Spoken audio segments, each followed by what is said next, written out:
Okay, good afternoon, everyone. I am Dr. Amir Farid Isahak, and I'm your chairperson for this afternoon's workshop. And we have a very interesting workshop by a very interesting presenter. And the topic of the workshop is the power of social connection, improving social connection for a healthier you. And we are very privileged to have with us Dr. Lavanya Sandran to share her expertise and her experience with us on this topic. Allow me to introduce Dr. Lavanya. She is a lifestyle medicine physician and occupational health doctor. She comes with a long list of having worked in various hospitals and various capacities, and therefore she's a very much experienced medical doctor with a demonstrated history of working in the health, wellness, and fitness industry. Skill in health communication, prevention, workplace safety, healthcare, and medicine, of course. So she can provide strong professional healthcare services. She graduated from the Crimean Georgievsky Medical Institute, I hope I pronounced that right, in Simferopol.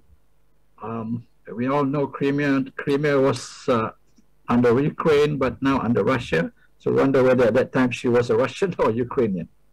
So without much further ado, I invite Dr. Lavanya to start the workshop. Please. Hello, everyone. A very good afternoon to all of you who's present here today. First and foremost, I would like to thank the organizing committee for inviting me to be a speaker for today's conference. So I'm Dr. Lavanya Sandran. I am actually a general practitioner and also a lifestyle medicine physician. So for those of you who don't know what lifestyle medicine is all about, so lifestyle medicine is basically a branch of medicine that focuses on prevention and treatment of non-communicable diseases such as diabetes, hypertension, high blood cholesterol, and also some forms of cancer. Right? So we actually treat them by using lifestyle components. And the lifestyle components that I mean here is actually nutrition, physical activity, stress management, sleep health, emotional wellness, and also avoidance of risky substances. So basically, we use these lifestyle components to optimize our patients' conditions. All right. So thank you very much for all of you who have been participating in this conference and actually being here to listen to what I've got to share for today. So the topic that I was given for today is power of social connection, improving social connection for a healthier you. All right. So without wasting much time, let's move on to the topic of today. So what is social connectedness? Social connectedness can be defined as the experience of belonging to a social relationship or network. All right. So in layman's term, it's about the relationships people have with each other and their engagement with the broader community. So we always think that social connection is more important for our social life. All right. So that's where we are making a mistake. Social connectedness and social connection is actually equally important for our physical and mental health as well. And scientific evidence strongly suggests that this is a core psychological need essential to feeling satisfied with our life. So what are the types of social connections that is available? All right. So we've got three types of social connections. One is the intimate connections. The second one is the relational connections. And the third one is collective connections. All right, so let's go through one by one. Intimate connection is the connection we share with people who love and care for us. This is actually our immediate family members, our relatives, and also the friends. All right, and then relational connections is the connection we share with people who we see regularly and share an interest with. All right. So relational connections are the connections we have with people who's working together with us. That means our colleagues. All right. Or the relations shared between a supervisor and subordinate, or even the connection between a teacher or a lecturer with a student. All right. So that is relational connections.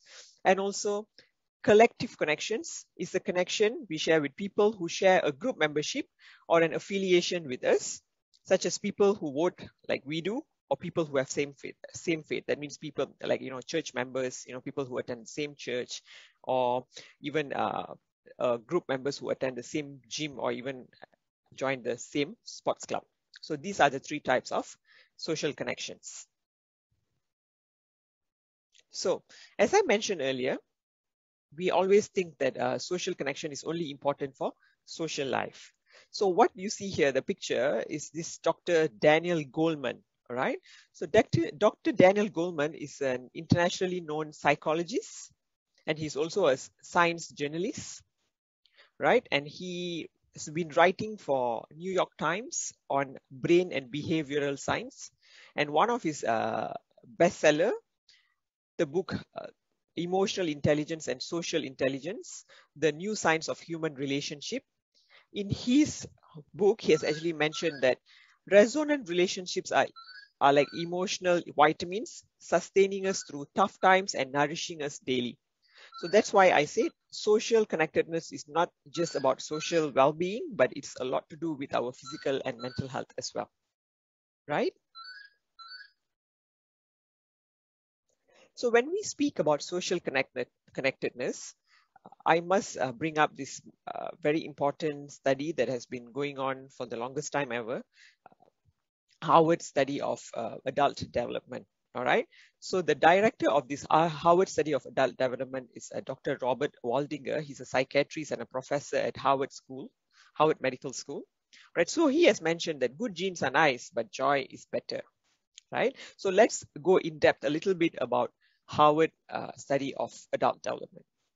So the Harvard study of adult development is an ongoing study, one of the world's longest studies of adult life, having started in 1938 during the Great Depression. So it's almost going on for 80 plus years now, right? So this study basically has got a sample size of about 724 men, all right? And they are divided into two cohorts. The first cohort is the Harvard cohort, who are part of the grant study. And here we have got about 268 participants, right? 268 participants who were recruited when they were they are all from Harvard School, all right? They are from Harvard, and they are about when they were recruited when they were about 19 years old, right? Between the year 1939 to 1944. And the other group of sample is actually the Boston cohort, or they are also part of the Glueck study, right? And there have been 456 participants here, and they were taken from the poorest Boston neighborhoods, all right? Why specifically poorest neighborhood? Because these people, the participants from this neighborhood, are the ones who have gone through a lot of trouble and challenges in their life, all right? So the aim is actually to study how psychosocial variables and biological processes from earlier in life predict health and well-being in late life, what aspects of childhood and adult experience predict the quality of intimate relationships in late life, and how late life marriage is linked with health and well-being. All right, so the lives of 724 men were tracked, following up with each one of them on annual basis to ask about their work, home lives, and also health. So what happens is they've been given questionnaires, they've been interviewed at home, right? They were also told to give their medical reports from doctor, their bloods were withdrawn, their brains were scanned, all right? And their children were also interviewed, okay? And currently, this study is actually studying the children of the initial sample, all right? That means the second generation study is going on, right? So how many of you know John F. Kennedy? All right. So John F. Kennedy, for those of you who know him, so you know him. So those of you who don't know him, so he was actually the 35th president of the United States of America. All right. And he was actually part of the sample for this initial study, Harvard study of adult development. All right. So the three lessons we can learn about relationship from this study is social connections are really good for us. When it comes to relationships, pick quality over quantity. And good relationships actually protect our brain. All right. So social connections are really good because people who are socially isolated, they tend to feel very unhappy. Okay. And then they tend to see their health declining faster in the midlife. They also see their brain functions declining faster. All right. And they tend to see that recovery from diseases may be a little bit more challenging compared to those who are socially well connected. All right. And when I mentioned when it comes to relationship, pick quality over quantity. So a group of people, about 80 years old men and women who have got good partners, reported that on the days when they had very severe physical pain, their mood was still good. On the other hand, people who had very challenging and difficult relationship, on the days when they had physical pain, they felt that the pain was much more exaggerated because of the burden of the emotional pain. All right. And as I mentioned here, good relationships actually protect our brain. People who've actually had good partners and they know that they can rely on their partners seems to have better memory power. They are able to remember things better than those who are socially isolated and feel lonely. All right. So that was the 3 lessons that been concluded so far from the study. So what are the benefits of high social connection? First and foremost, it has got 50% increased chance of longevity, stronger gene expression for immunity. So a research conducted by Steve Cole concluded that the gene that is impacted by social connectedness also codes for immunity and inflammation, which means that with a better social connectedness, chances for recovery from illnesses are much faster and chances to live longer is also much higher. All right. And social connectedness also lower rates of anxiety and depression. And people with high social connection have got higher self-esteem and empathy. They seem to be more trustworthy and more easy to be cooperated with, and that makes them easier to gain people to actually cooperate with them. And the other benefit of high social connection is also, of course, better emotion and regulation skill. And social connection creates a positive feedback loop of social, emotional, and physical well-being. So some of the research-backed benefits of social connections. As I mentioned earlier, social connections are vital to happiness. It keeps our memory sharp. Social connections in youth are key to later well-being, right?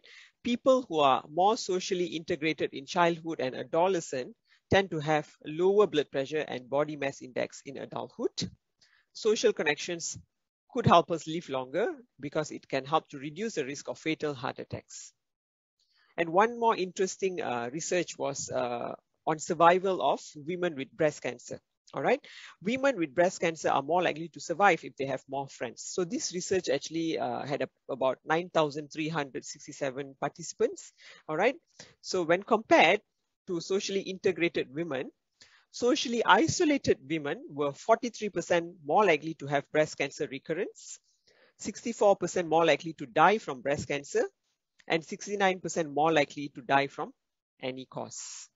So we can see how important social connections are for our physical and mental well-being. Yeah.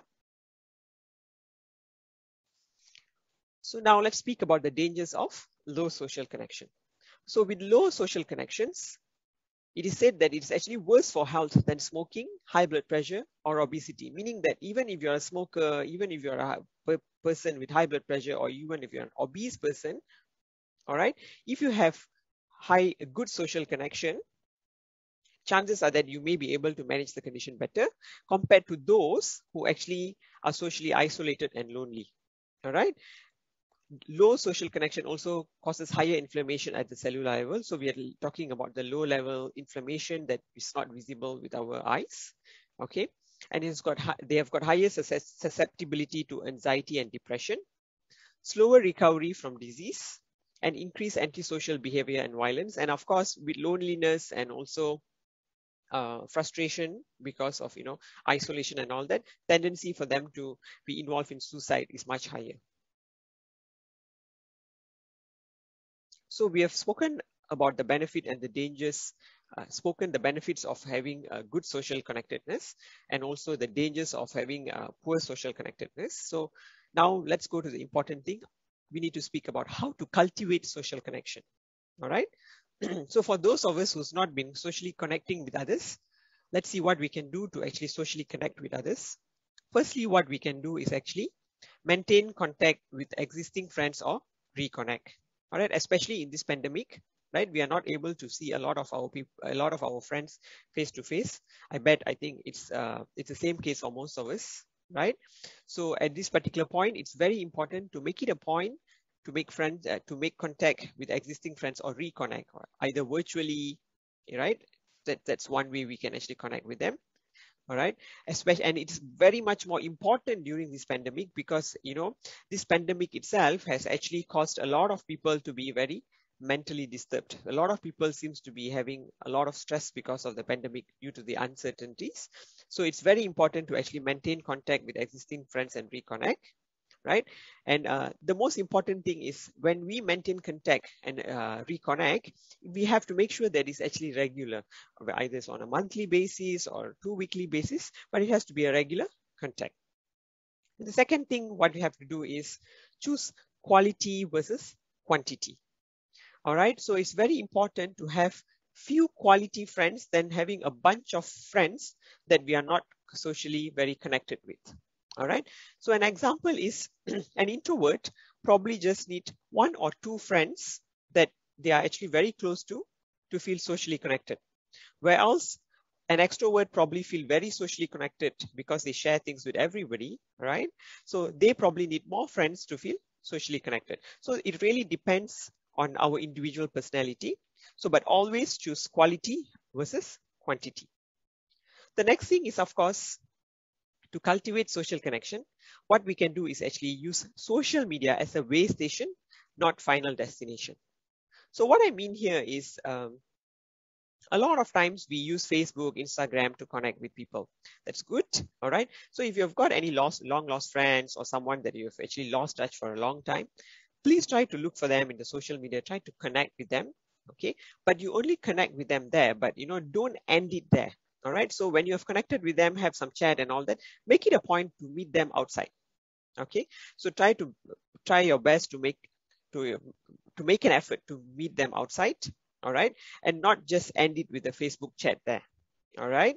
So we always see that people have been, I'm sure we always see, we have discussions when, people have been posting very happy information about themselves in Facebook or Instagram, until so much so we'll be asking, this person is always happy in the social media. Is that really their real life is? Okay. So what we need to understand is there are some people who actually use social media as an avenue to actually isolate themselves from socially in real life. Okay. And they also don't portray their true nature or character in the social media. All right. So in that case, social media is not a good platform to get socially connected because we are not being our true self in the social media. So it's very important to use social media as a way station and not the final destination. All right. The next thing we could do to cultivate social connection is, of course, to capitalize on positive events. So when you know someone that an acquaintance or your friend or a family member has got positive events like a birth of a new child, has got some promotion, capitalize on that. All right, try to have a conversation on that, congratulate them, have a long chat on what they're going to do next. All right. And the other thing is help them celebrate together, because when we capitalize on positive events, we help to cultivate the togetherness and the social connectedness. All right. The next thing is, of course, we can replace toxic conflict behaviors with constructive ones. At workplace or wherever we go, sometimes we tend to have arguments with others. We tend to show our anger, our real emotions to others, which is good, when you actually express your emotions. However, we need to replace that conflict behaviors with constructive ones. So when you want to actually have an argument or criticize someone, do a constructive feedback. All right. And when you're angry with someone or you want to argue, do it in a very effective way. Okay, so you need to express your emotions very effectively. All right, and that's how we can actually become more socially connected to the other person. And the last thing, and the other thing that we actually can do to cultivate social connection is, of course, when we do activities together. So a lot of times we have, certain interests on certain things, right? Like when you want to watch certain movies, or you want to do certain physical activities, or you have like certain games or music, or you want to watch certain movies and things like that. So make it a point to include people that that may share the common interest with you. So do activities together with them. All right. So the more activities we do together with others, the more we can actually cultivate the social connectedness.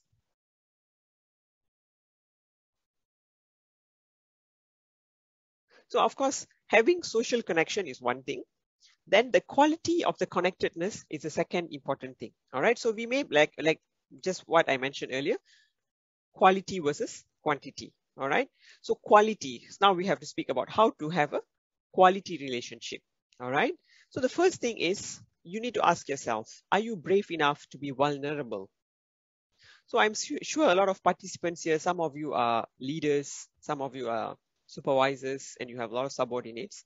I want to ask you, how many of you have been vulnerable to your subordinates? You don't have to answer me. Think about it. All right. So building trust is a process that begins when someone is willing to risk being the first to open up, to show vulnerability, and to let go of control. Leaders go first. All right. So there's a strong association between vulnerability and trust. Right. People who show their vulnerability are easily trusted by others. It's much easier for others to trust them. All right. So we can always see here, when you have any problems or whatever not, when let's say you have problems, when you go and share it with someone, tendency is that people will actually empathize, of course, and then they will actually trust that you're actually sharing everything about yourself to others.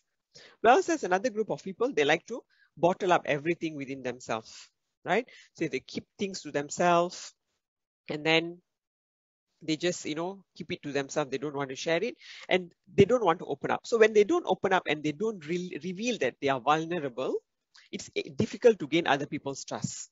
So that's why the first step in actually getting a quality in social connectedness is, of course, be brave to be vulnerable.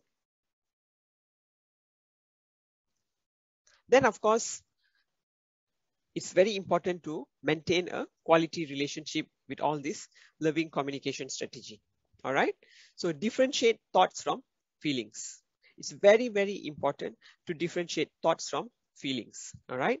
Feelings actually help us to connect with others, whereas thoughts like opinions or judgments, it actually isolates us from others. Right. So an example is when you share your feelings, people tend to understand you better. Whereas when we give opinion or when we judge people, others may not feel very comfortable about it. And that actually brings us further from the other person. All right. The second thing is actually pay attention to your feelings. So we all know that, we always say that, if a female expresses herself too much, we call her a drama queen, right? So I think all of you have heard her. At some point of our life, we all would have been drama queens, right? Females, right?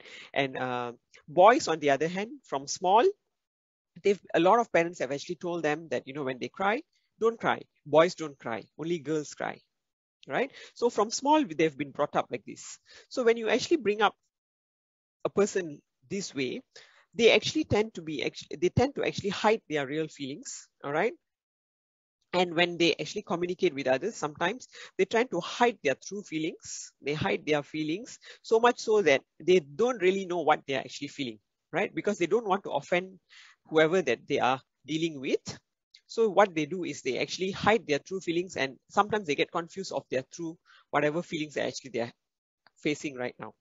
So it's actually important to pay attention, all right, to our current feeling, and then express your authentic feeling. It's very important to acknowledge your feeling. If you're feeling angry, if you're feeling happy, if you're feeling sad, acknowledge that feeling and express that emotions constructively and effectively.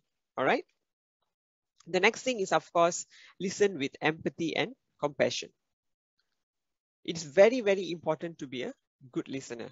All right. So if we are not good listeners, then tendency is that it's very difficult to develop a social connectedness with the other party. An example of this is, I'm sure, I think all of us would have encountered an individual like this at some point of our life. When you go and have a conversation with the other person, sometimes this particular person, they won't even listen to us. They always just keep talking and talking and talking about themselves, or probably just concluding things about ourselves without even asking us anything or listening to us. Right? I'm sure all of us would have encountered someone like this, right? So when they actually do not listen, it's most likely that we are not able to connect with them. We are not able to socially connect with them. We are not able to actually express ourselves well with them. And so therefore, there's always a boundary between us and them. All right. And the other important thing is, of course, avoid judging, criticizing, or offering advice. As much as we all like to do, right? We all like to judge. We all like to criticize. And we all like to offer advice. All right. So, but as much as we all like to do that, we must be very sure when we are doing it. And the best, whenever we want to have a very good relationship, do not do it unless we are being asked to actually offer advice or so on. Okay. But judging is something that we really need to avoid doing. And criticizing, we always have to use constructive feedback. Okay. And always respond with your feelings. It's very, very important to respond with your feelings and not with your mind. This is a classic example of this is when a person comes and shares a problem with you. Sometimes our brain just gets to the solution and we actually tell to them that, yes, things are difficult, but you could do this. So at that point, it's not our feelings. We are not responding with our feelings. All right. So we are responding with our mind. So please do not do that. Always make it a point to respond with your feelings. Try to understand. Remember that we are never that individual. All right. So when someone comes and shares something with us, remember that we are not, we have to learn to think the way they are thinking. All right. Most of the time we won't be thinking the way they are thinking, or we won't be perceiving things the way they are perceiving. So that's very important. We need to learn to perceive things like how they perceive it, because what makes them is based on their upbringing and a lot of other factors. All right. So we need to try to understand and respond with our feelings rather than with our brains. And the other thing, very important to have a very good social connectedness, is whatever information we get from the other person, we need to keep it confidential. So how to be a good listener? The first step to be a good listener is, of course, simply listen, right? Refrain from saying anything. Unless you are asked to say something, don't say. So most of the time, just keep silent and listen. So use phrases that acknowledge the other person is being heard. Things like saying like, I understand, I hear you, can help to actually acknowledge the other person that you are actually listening to them, right? Rephrase back to the other person what you are sensing that they are trying to share with you. All right. You can say things like, when a person is telling about troubles and all that, you can say that I can, based on whatever you are telling me, I can understand that, you are totally very frustrated right now. So that's how you rephrase. And that way they understand that, you actually can understand what they're trying to share. When a person shares a good news, you can say, oh, wow, that's such a good news. I'm guessing you must be very happy now, right? So that's another way of rephrasing back things positively, right? The next thing is express your compassion. Especially when people are in trouble, it's very important to respond with compassion, right? So you must say things like, I'm so sorry you are going through such a difficult time, right? Or you must say, I'm so sorry that things are so challenging for you. I can't even imagine what you're going through. So express your compassion. The next thing to be a good listener is, of course, refrain from giving unsolicited advice. We all, as I mentioned earlier, we all like to give advice. But remember, when we give advice, we are trying to tell the other person that they are not capable of coming up with solutions themselves. All right. So, and because of us giving an unsolicited advice, they will feel very taken aback and they will actually stop sharing things and they will actually have a distance with you. So that's why, unless asked, do not advise, right? The next thing to be a good listener is, of course, to resist the urge to tell a long story about yourself. This is also something a lot of us tend to do, right? So when a person shares their trouble or their happiness, we always say, oh, yes, yes, I also have a similar experience. I've gone through this, I've gone through that, right? But remember, the other person is actually trying to share their experience and they want you to listen. All right. When you go and actually interrupt and share a story about yourself, it actually distracts them. And at the same time, they will feel like, should I be, this person is already talking. Should I be sharing more about what's happened to me? And, that will actually create a boundary and they will not probably share further. All right. And avoid asking information seeking questions. This can distract from the feelings the other person is trying to share. Information seeking questions are things like, when a person tells you that they have got a medical condition and they are going through treatment, you don't go and ask them questions like, who is your doctor, where's your doctor from, which hospital? So do not ask those kind of questions. All right. And if, let's say, a person comes and shares a news, like a good news, like, probably I bought a car, don't go and ask them things like, hey, how much did you buy the car from? Did you take loan or did you pay with cash? So don't ask questions like that. So when you ask like that, they won't feel comfortable to share further with you.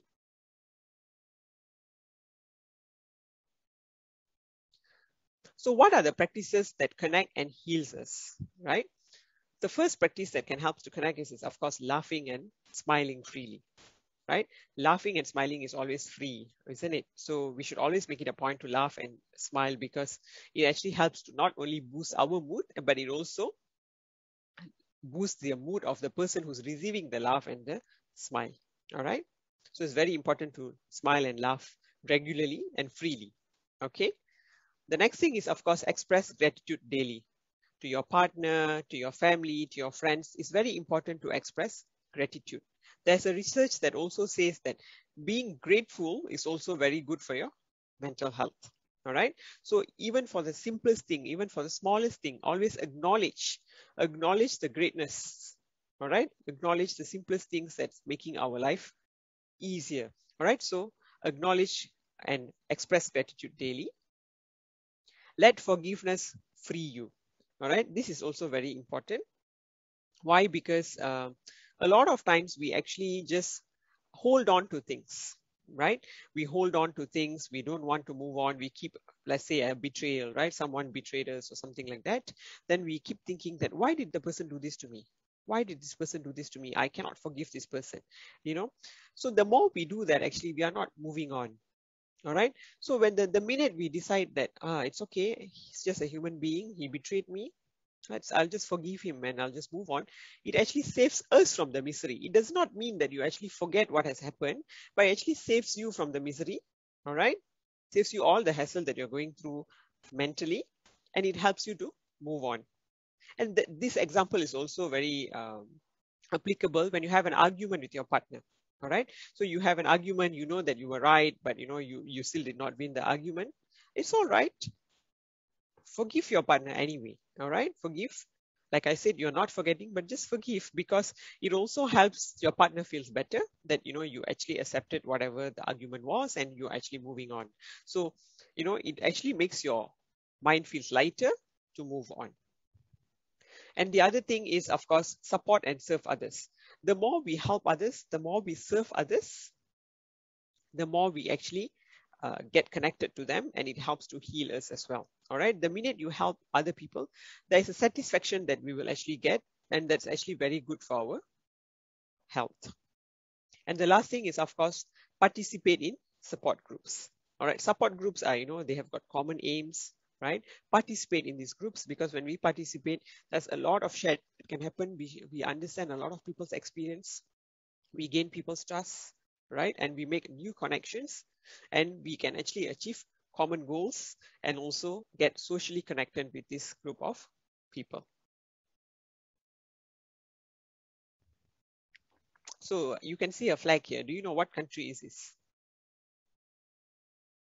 All right, so this is Denmark's flag, right? So why I've put this is because do you know that Danes are some of the happiest people in the world?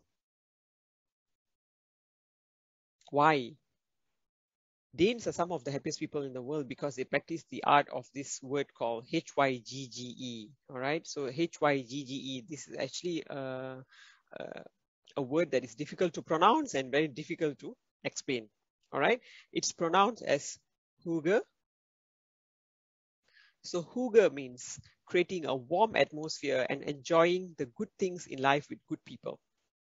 So the example of hygge is basically sitting in a cozy place with your best friends and family members and sharing small things. All right. The other things which is considered hygge is actually having a candlelight dinner, or even watching a movie date with your partner. So these are the practices that actually creates warm atmosphere and enjoying the good things in life with good people. And this is actually very important and vital to actually make people happy. And so that's why Danes are some of the happiest people in the world, right? So with that, I would like to end my presentation for today.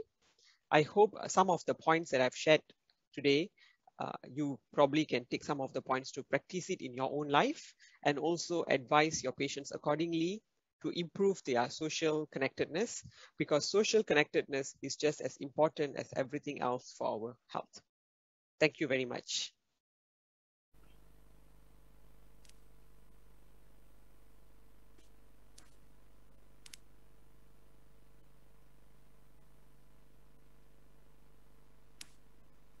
Okay, thank you very much, Dr. Lawanya. That was a very interesting and informative sharing. I thoroughly enjoyed it, and I hope everyone else also did. Thank you. I getting a note here that there's no questions yet from the online viewers, but maybe there are questions from the live viewers in Penang.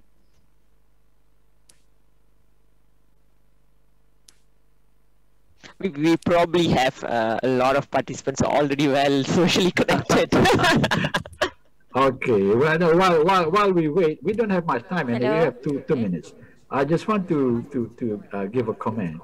My work is in anti-aging, doing anti-aging medicine. Of course, that also involves lifestyle medicine.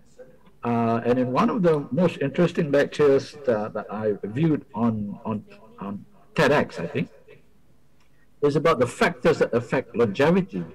You know, there are so many things, quitting smoking, quitting drinking, and exercise, and keeping your weight.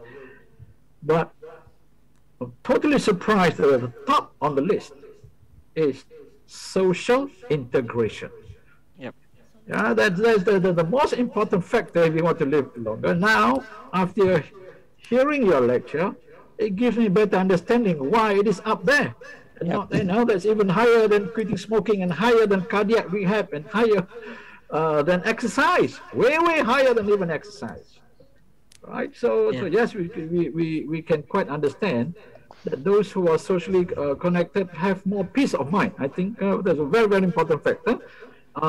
Plus, also, if you have health problems or emergencies, you know there will be support, there will be help immediately. Yep. Yeah. And second on the list is having close relationships.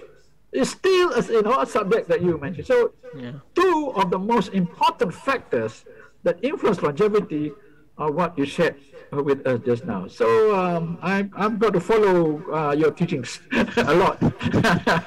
Thank you, Dr. Amir. Okay, there's one question coming from the audience. So what is? Okay. Hello. My name is Aifah Jamaluddin. I'm from Perdana University as an OT as a background, occupational therapist. So my question is, do you have any suggestions on how to communicate with people with mental health problems? Because we are dealing with them quite frequently. So any suggestions, any extra tips that you can share with us? Thank you. Okay, thank you for the question. So let me just repeat the question. So the question is, how is there any additional things we can do to deal with with patients with mental health. All right. Okay, it's quite I think I've already shared in terms of communication how we need to communicate, and it is quite applicable with patients with mental health issues as well, you know, patients with depression, anxiety, and so on.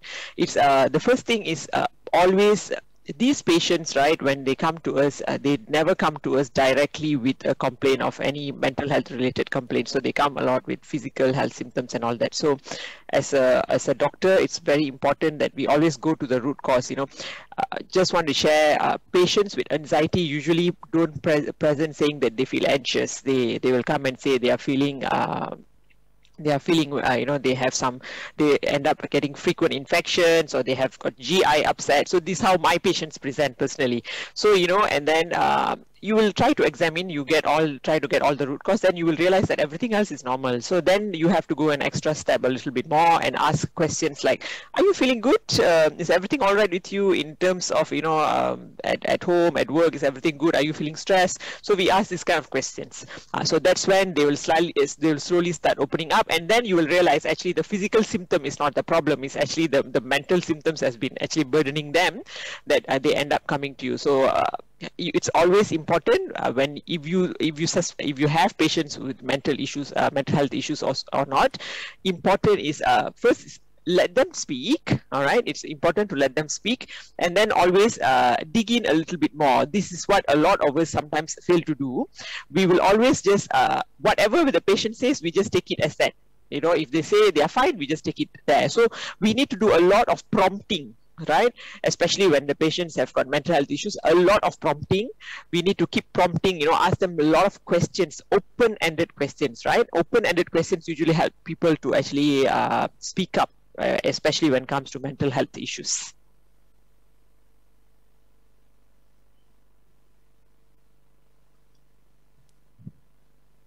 There is a question online. How can we suggest a policy that can promote social relation?